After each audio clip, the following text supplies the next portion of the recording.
नमस्कार दोस्तों, आज के हमारे इस वीडियो में हम आपके लिए मकर संक्रांति की एक प्राचीन कहानी लेकर आए हैं। एक समय की बात है, किसी राज्य में हरिदास विष्णु सेवक और उसकी पत्नी गुणवती रहते थे। गुणवती बहुत सुशील और भगवान विष्णु की परम भक्त थी। वो एक पतिव्रता स्त्री थी। उसने प्रायः सभी प्रसिद्ध देवी देवताओं के व्रत आदि किए, एकादशी आदि का व्रत नियम पूर्वक किया, परंतु धर्मराज जी की पूजा उसने कभी नहीं करी थी। अतिथि सेवा से वो कभी भी पीछे नहीं हटती थी।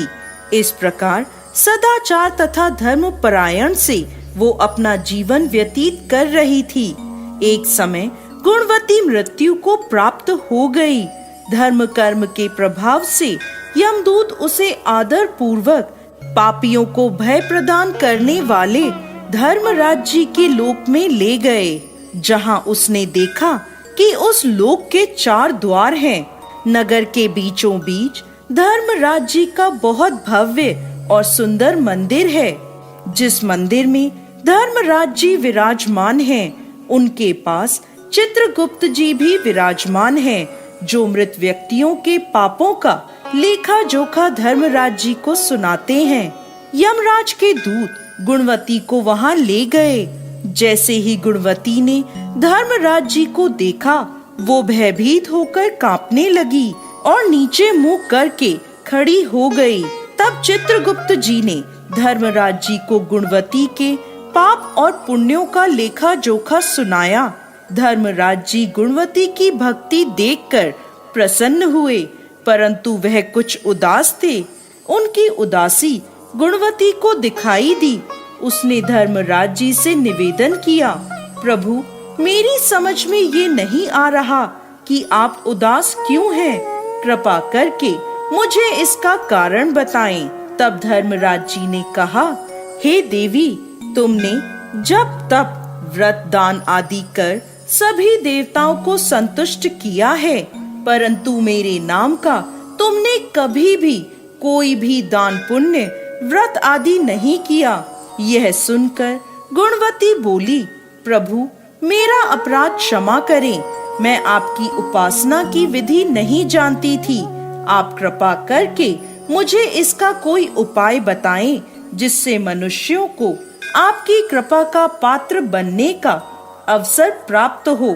तब धर्मराज जी कहने लगे, सूर्य भगवान के उत्तरायण में जाते ही जो महापुण्यदायी मकर संक्रांति आती है, उसी दिन से मेरी पूजा शुरू करनी चाहिए।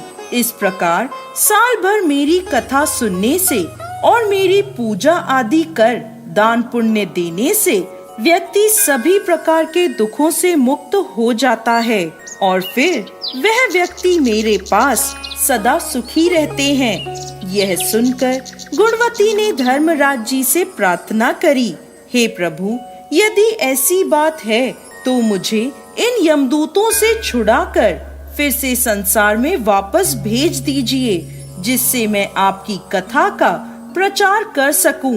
गुणवती की यह प्रार्थना सुनकर धर्मराज जी ने उसे धरती लोक पर वापस जाने की स्वीकृति दे दी।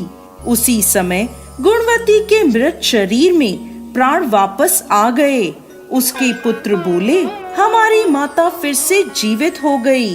इसके बाद गुणवती ने अपने पति और पुत्रों को धर्मराज जी की सारी बातें बता दी।